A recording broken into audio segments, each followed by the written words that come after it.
Welcome back to the Shatterproof Entrepreneur. I'm your host, Scott Reeb, and today we're joined by someone who truly embodies what it means to be a Shatterproof Entrepreneur.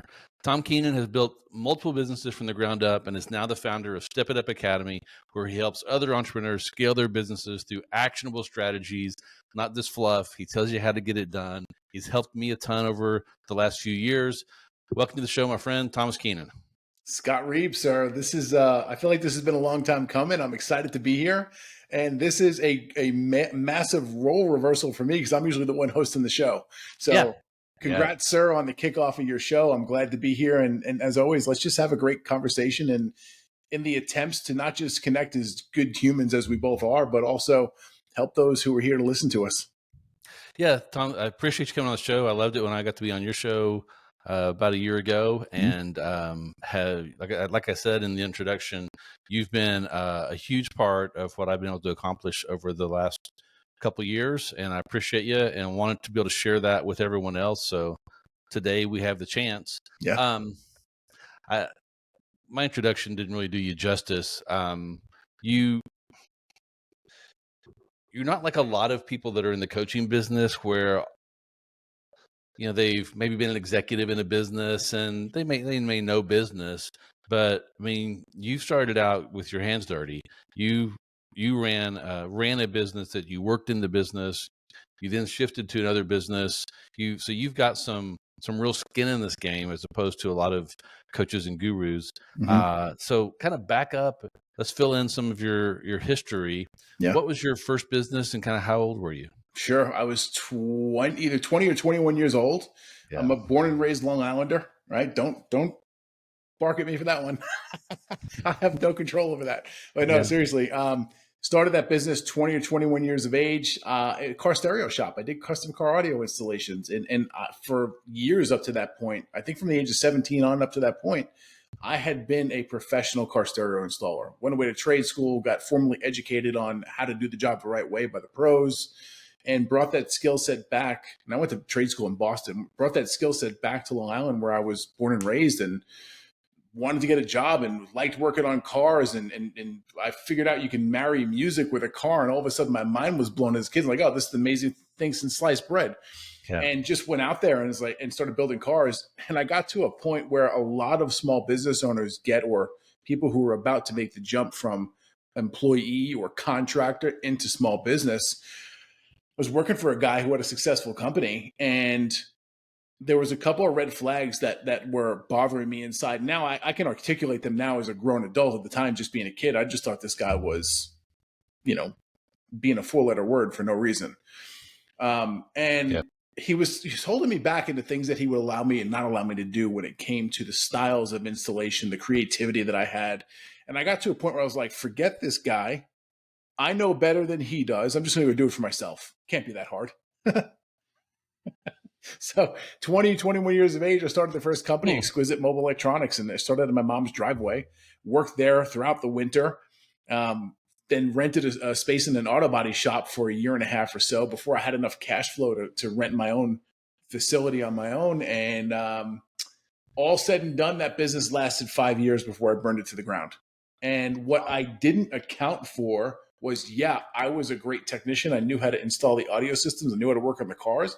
I didn't need help there, but I didn't know a damn thing about running the business. And that's where I got burned, and burned hard. So you see, you burned it to the ground. Yeah. It's a very common story for a first business, and at the 5-year mark, what did that look like when it was burned to the ground? Yeah, just me in debt and owing the world money, not being able to. I didn't know anything about marketing, so there was zero marketing. And if you can only rely on word of mouth marketing for so long until it becomes, oh, wait a second, I've got a team over there I need to support. And word of mouth only brings in enough work for maybe 1 or 2 people on the team. Well, if we do that, we'll never hit the revenue numbers that we're truly after, right? Because we start this entrepreneur stuff thing for this thing called freedom, which encompasses time and money and a bunch of things that come along with it. And It's like, all right, well, we got to keep feeding the beast, the machine. And if we don't feed it enough, it's not going to have enough to kick out in the end to pay anyone. And that's pretty much what wound up happening with me. There's no marketing, and I couldn't bring in enough sales, enough leads to convert to sales to sell people the products and services that we offered that actually turned into revenue for the company. Combine that with zero systems or processes, no documentation whatsoever, no formal training or ways to hire anyone, no onboarding systems for the people that you do hire so you can catch them up to speed with the company culture, the way that you do things, the way that you operate. And it was just a recipe for disaster. It was only a matter of time until it exploded. Yeah. So, wow, there's a lot there to unpack. You started out with an interesting thing that people that are, I don't know, 20 years younger than us may not get it. But when you said that you tied music to the cars, music was such a huge part of our lives, and that we were buying these big stereo systems for our rooms. We were if you buy a junker car and then you would upgrade the stereo in it, and that the car didn't matter, the stereo mattered. It's kind of a different world now because everyone's wearing their stereos on their heads. They listen to what's on their phone. People aren't quite into audio like we were. Yeah. So I can see how that would have been an attractive thing to do. How did you deal with having burned down a business? It was one of the most difficult things that I faced in life. And at the time, it was the most difficult thing. Yeah. Fortunately for me, I wasn't married. I didn't have any kids. And it was, hey, I was in a relationship, but I'm still a single guy in his early 20s. And I have the time, the effort, the energy to put into this thing, whichever way it goes. Yeah. So that was a saving grace piece for me. Was that I didn't have anyone relying upon the money that I had to generate. But what really hurt was this, right? And this is all ego driven, right? And I'll be happy to admit that at this point in time. Yeah. Everyone's got an ego, right? It serves a purpose. And we can dive into that in a different podcast, right? But the ego is there for a reason. And sometimes good, sometimes not so good. The ego started coming into play like this. I would go, here I am, 22, 23 years old, got my own business. You go to someone's backyard barbecue, you have a drink or two, you're eating some chicken or some steak, and the guy who you've never met before, who's the Uncle Joe, or the guy who owns the house, he says, hey, what do you do for a living? And at 22 or 23, I get to say, oh, I'm a business owner. All right, get the pound on the chest a little bit. Oh, I'm a business owner, right? And it's like it feels good inside, and you're blowing the guy's mind across. He's like, oh my God, this dude's 22, 23 years old, and he owns his business. He must have his stuff together. Well, little do you know, I do not, sir. So the ego gets bigger because of these kinds of conversations. It makes you feel all warm and fuzzy inside. It does. And the day that I had to decide to finally close the business and go late at night and move all my stuff out of the shop and then pick up the phone and call the landlord with my tail between my legs as a 24, 25-year-old kid at the time. Like, his name was Scott too, by the way, my landlord. Scott, I hate to break it to you. I know I signed that lease and I said I'd be there for 5 years, and we're only 2.5, maybe 3 years into this at this point, but I've got nothing left. And well, by the way, I moved everything out and like, we're done. Hopefully you don't come after me for the money. And I think Scott realized that, hey, this is just a young kid who doesn't have his things together. He tried, he gave it his all, and there's nothing left. And Scott wound up finding a new tenant and never came after me for the money, which is thank goodness for that. Wow. But that was tough because now, fast forward, I'm in a new role. In between first business and second business, I go back to work for someone else to learn a little bit more about life and business and put some money in the bank kind of deal. And now I go to the same style backyard barbecue and someone asks, hey, Tom, what do you do? And all of a sudden I can't, pound my chest and raise my hand and say, ooh, look at me. I'm the business owner. Oh, yeah, I'm the 12-volt manager at the stereo store up the block. Mm-hmm. That was hard. It really was. That's not quite as sexy. No, not at all. Yeah. Okay. So how long did you do that? 3 years. 3 years. I went on this, and this is a cycle, and you and I know this because of all of our countless conversations. But for some reason in my history, I go and work for someone for 3 years. I get tired of their BS, and I go and I start my own thing. that either fails or lasts for quite a while. And then it's like, okay, on to the next thing. So my 3-year cycle was up, and I went and worked for this guy, learned a ton, put some money in the bank. And right around that 2.5 year mark, I was getting the itch. I was like, man, I think I can do this again for myself, and I can do it better. And this time I've got some experience. Right. So I did. I went and founded a new company. This one had a business partner for 11 years. And we transitioned from car stereo, not at first, we were doing a lot of car stereo at first, but we transitioned and started exclusively installing GPS tracking and dash camera systems in commercial vehicles.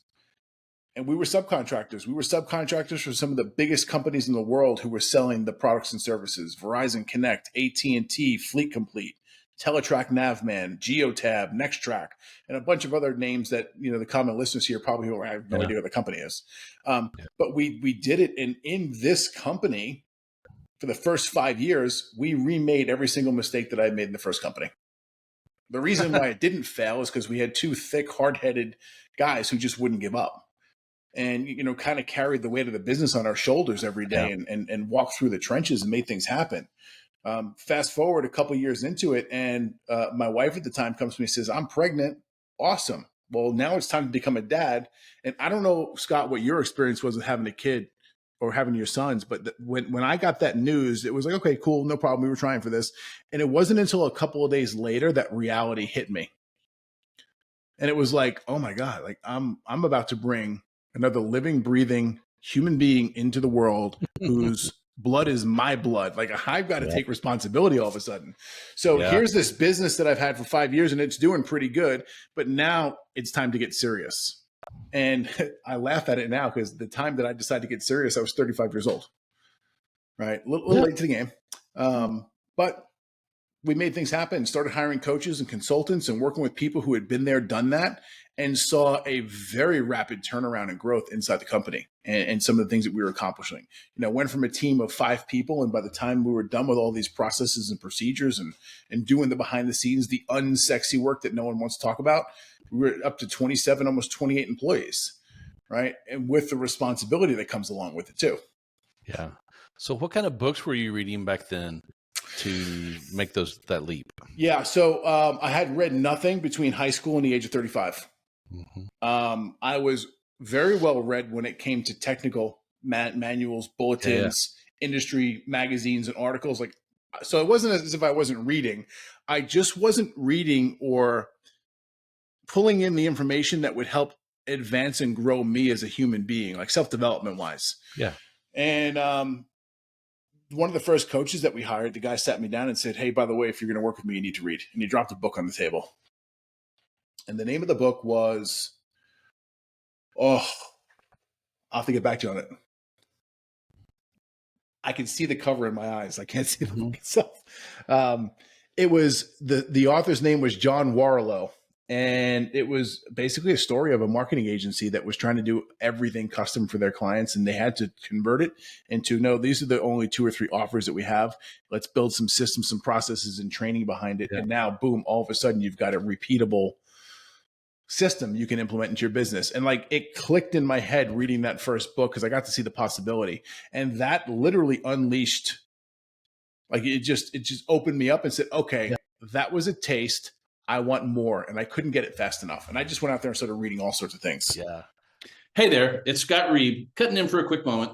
If you're enjoying the podcast and finding value in our discussions, you're going to love the Access Plan. It's designed for entrepreneurs like you, offering unlimited legal advice without the worry of high hourly fees. With the Access Plan, you can get the legal support you need at a flat monthly rate so you can focus on growing your business with confidence. Head over to reblaw.com/access to learn more and join Access now and get busy shatterproofing your business.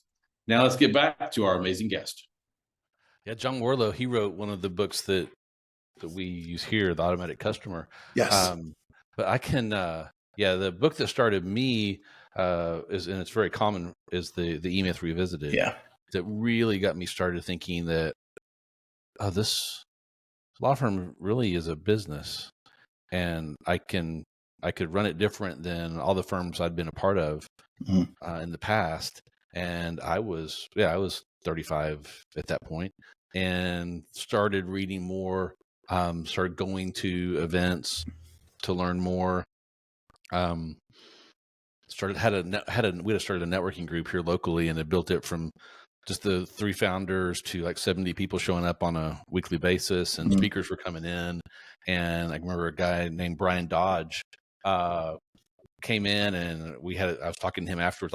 He had a set of CDs he was selling, and I couldn't afford them. And had an honest conversation with him, and he ended up giving them to me. And I was listening to everything I could get, reading everything I could get. And by doing that, was able to make real jumps forward with a small law firm where other people were still just running them as law firms. So I can see it's just that somehow that first book, it kind of lights a fire. And my coach did, when I first hired my first coach, the same thing, different book. But the first thing I had to do was read a book, and it was Chet Holmes' The Ultimate Sales Machine. Great book. Which, if you're listening and haven't read that book, and if you sell anything, you should read it. And there's actionable things in it that you could be doing this week that will make a difference in what you do.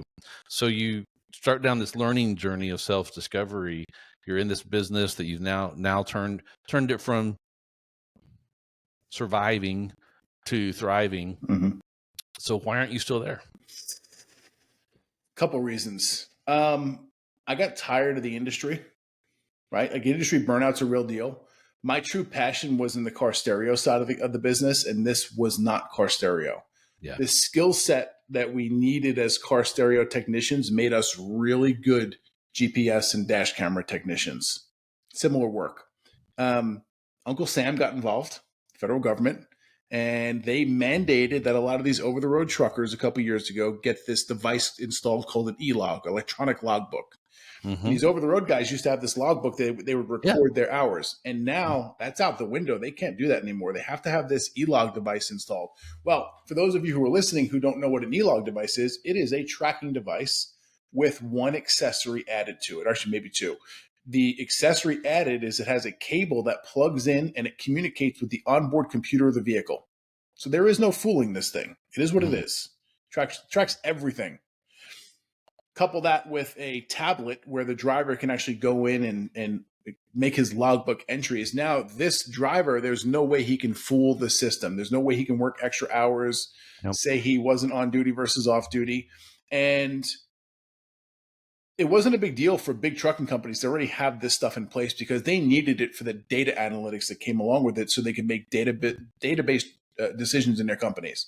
But now you've got the owner operator who's got one vehicle, one truck that he drives cross country once a week and comes back home to his family for a couple of days. Now Uncle Sam's making this guy install the device, and you show up to his house or his yard, wherever you're going to do the install. Like, this guy wants nothing to do with you. Yeah.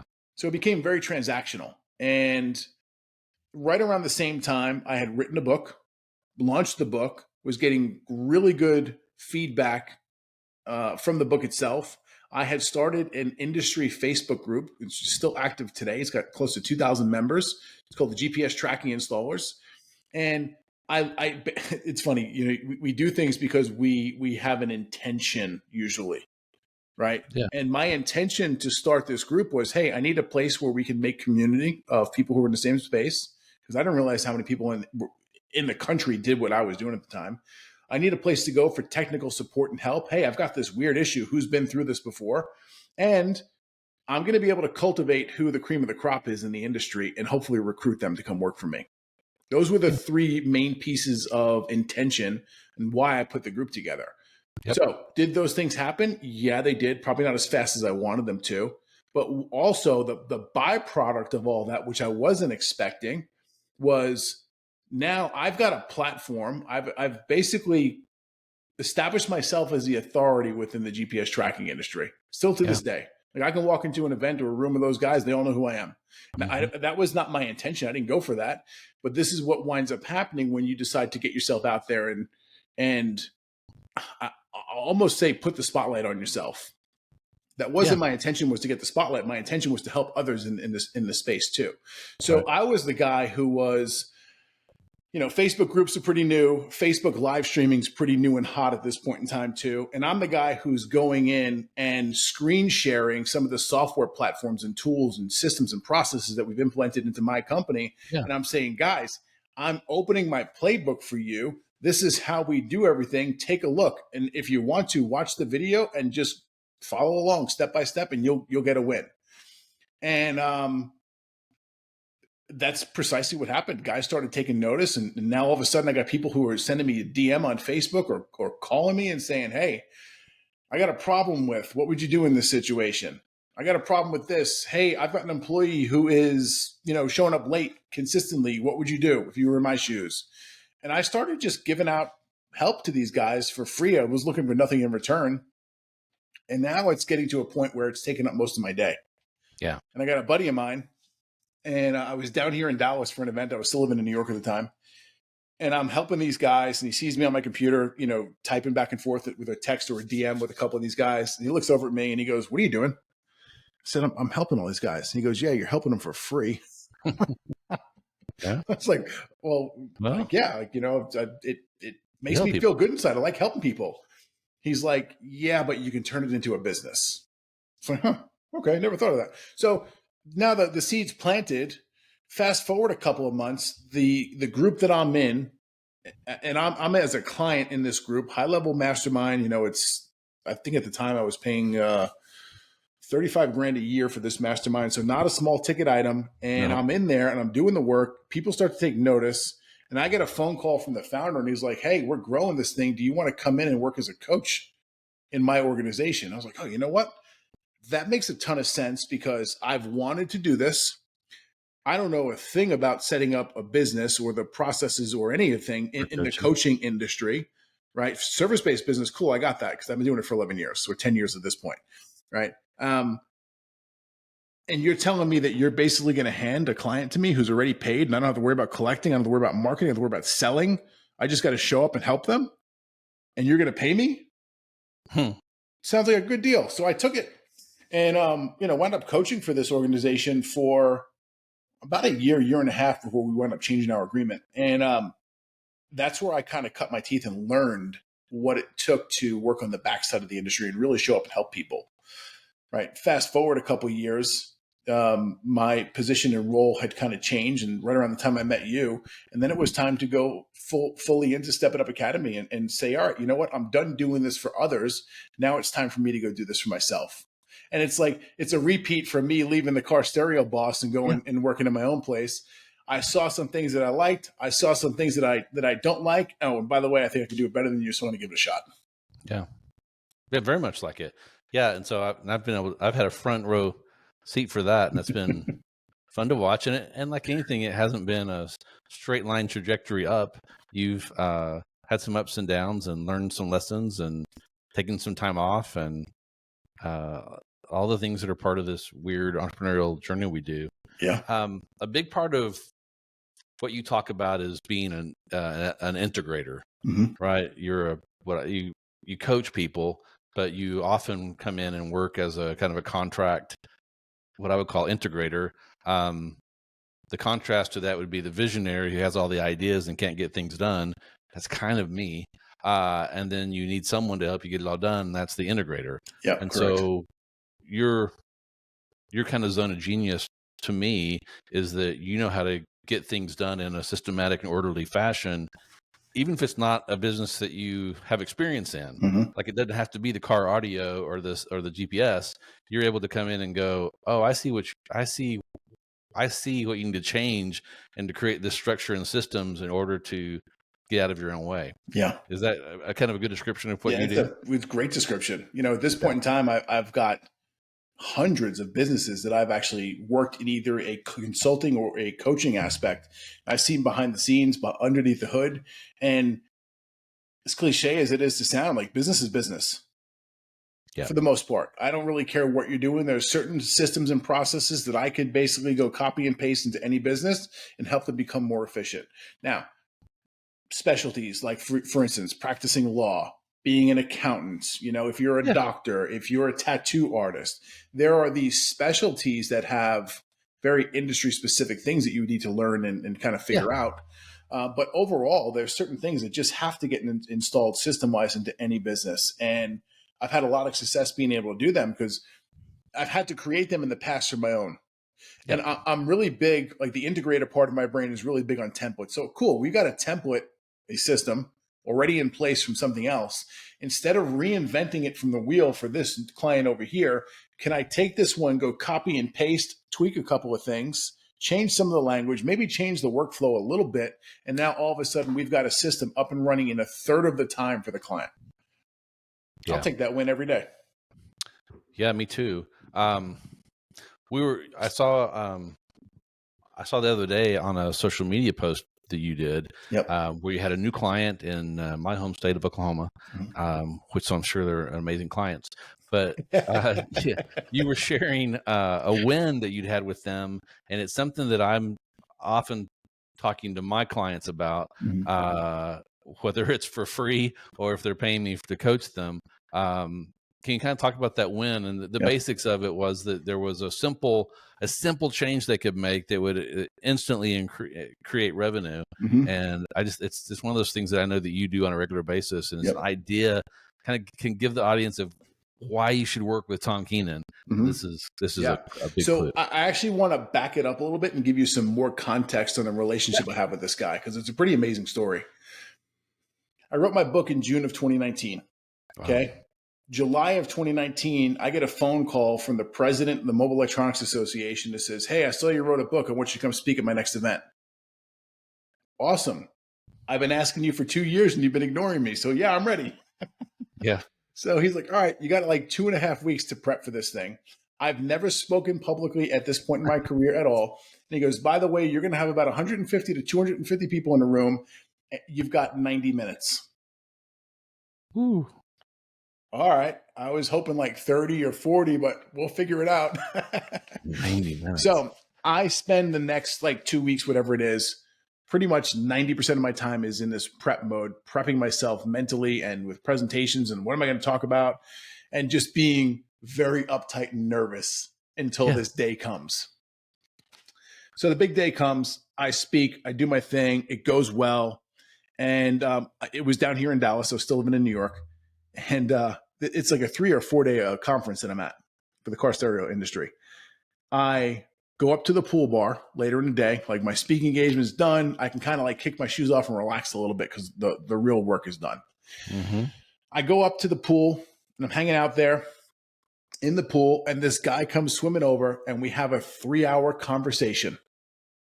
I learned everything about this guy, from his family, his life, the business he has, how he got it from his uncle.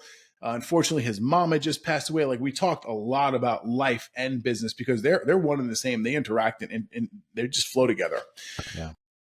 I tell you that because 5 years pass, and this is the point that I want to drive home to the listeners.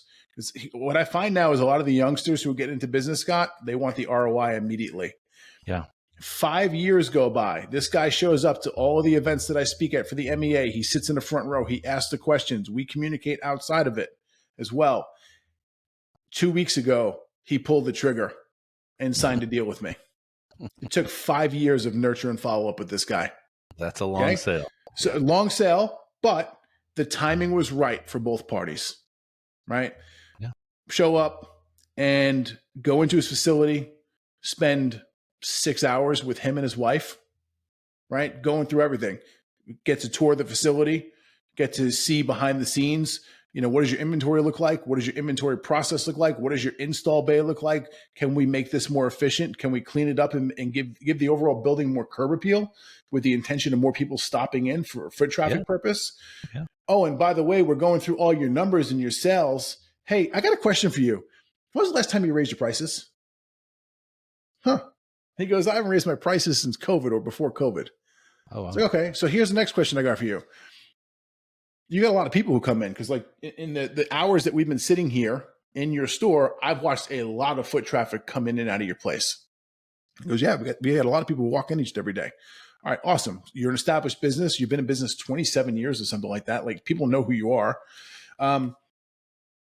Here's the question I got for you. When you're selling stuff, are you getting kickback from anyone as far as, you guys being too expensive, or people just handing you their keys saying, yeah, go ahead, I'm ready to roll? He goes, I haven't gotten kickback from people in quite some time. I said, you need to increase your prices effective immediately, sir. Yeah. Right.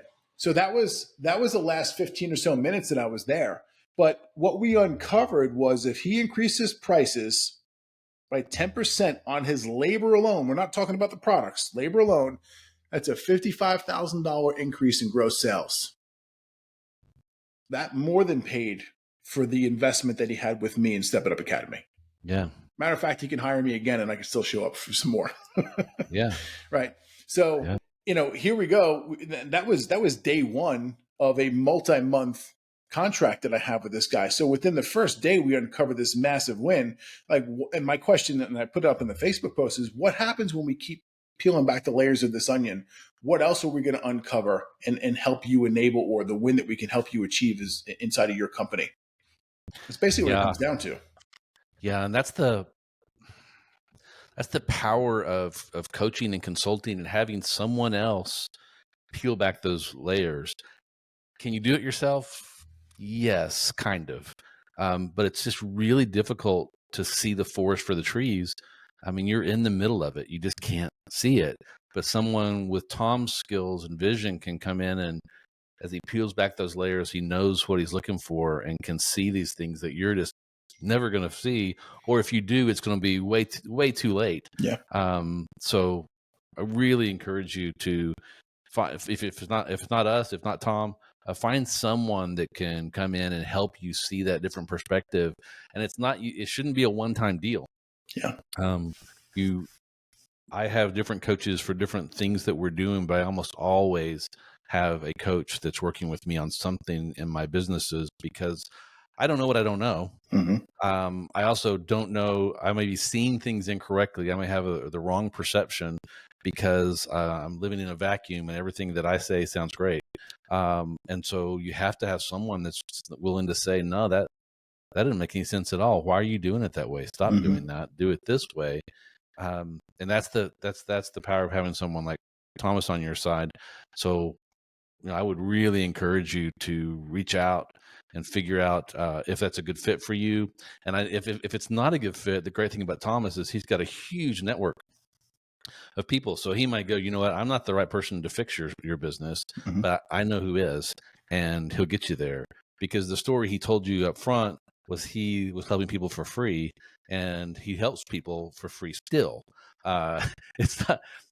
We try to get him to always run him through his business, but he still helps people for free. And Zig Ziglar always said, if you help enough people get what they want out of life, you can get what you want out of life. And it's just true.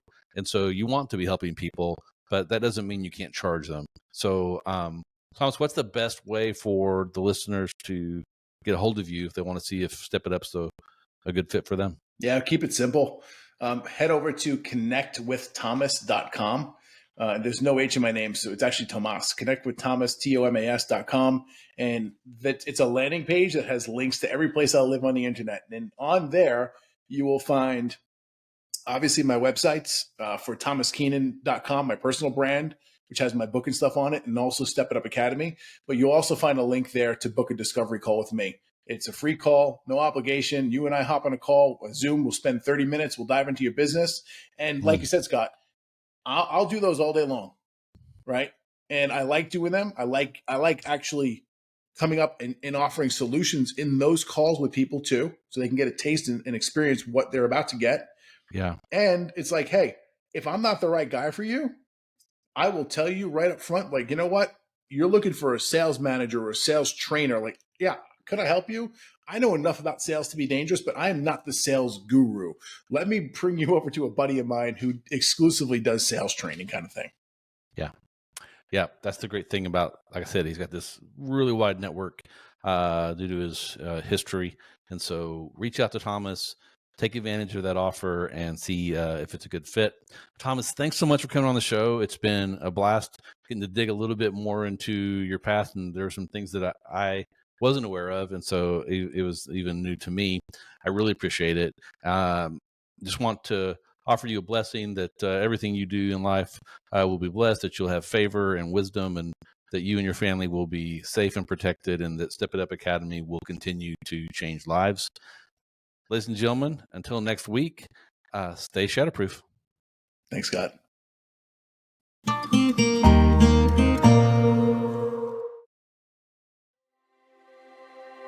This podcast is for informational purposes only and should not be taken as professional advice. While I'm your host, Scott Reed, I'm a lawyer. I'm not your lawyer, and this podcast does not establish an attorney-client relationship. The views expressed by my guests are their own and not mine, and they may not even reflect the opinion of the Shatterproof Entrepreneur podcast. So we strive to provide valuable and accurate content, but we make no representations as to the accuracy, completeness, or suitability of any information to your particular situation, and won't be liable for any errors or omissions for the application of them. Always consult a professional or in the respective area that we've discussed before making any personal or business decisions.